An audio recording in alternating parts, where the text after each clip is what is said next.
நிர்மலா சீதாராமன் ஒரு நிதி அமைச்சர், ஒரு அவங்கள நான் ரொம்ப மதிக்கிறேன். ஆமா, நிதி கொடுக்கலன்னு பிரச்சனையை பேசிக்கிறாங்க, உட்கார்ந்து பெரியார பேசிக்கிறாங்க. ஆமா, ஈவேரா எவ்வளவு தேவையா? ஈவேரா எவ்வளவு உளறி இருக்கிறார், அவரை என்ன கண்டனம் செய்றீர்களான்னு கேக்குறாங்க. இதெல்லாம் தேவையா? தமிழ் காட்டுமிராண்டி உங்ககிட்ட நிதியை கேட்டா நிதியை மட்டும் கொடுங்க. அதெல்லாம் நீங்க உட்கார்ந்துகிட்டு லெக்சரர் பண்ண தேவையில்ல. நேத்துக்கு சிஎம் தான் கேக்குறாங்க, நீங்க ஏதோ ஹெட் மாஸ்டர் மாதிரி, நாங்க ஏதோ ஸ்டூடெண்ட் மாதிரி எங்களுக்கு பாடம் எடுத்துட்டு இருக்காதீங்க. பாடம் எடுக்க வேண்டிய நிலைமை இருக்கு. பாடம் எடுக்க வேண்டிய நிலைமை இருக்கிறதுனால ரெண்டாவது ஊரை ஏமாத்துறீங்க.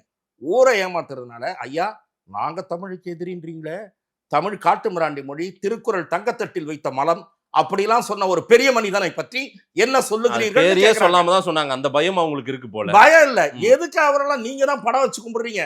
நாங்க ஏத்துக்கல, அவரை மதிக்கலன்ற அர்த்தம். அதுதான் அந்த அர்த்தம், அந்த அவருடைய பேச்சுக்கு அர்த்தம். பெரிய மனிதர் என்று கூறப்படுபவர். நீங்க பெரியாரை ஏத்துக்க மாட்டீங்க. எப்பவும் மென்மக்கள் தான் சார். அதுதான் சார், நீங்கள் என்ன வேணா சொல்லிங்க. நாட்டுல இன்னைக்கு நிறைய பேர் விமர்சனம் பண்ண கிளம்பிட்டாங்க.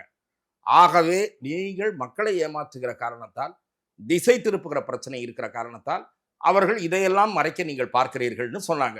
கடைசி வரைக்கும் இந்த நிதியை கொடுக்காம ஏமாத்தணும். அதுக்கு கடைசி வரைக்கும் நிதி கொடுக்க மாட்டாங்க. ஏன்னா மும்மொழி ஏற்றுக்கொண்டால்தான் அந்த நிதி, அந்த திட்டத்துக்கு தான் அந்த நிதி. உங்க சௌகரியத்துக்கு அந்த நிதி இல்லை.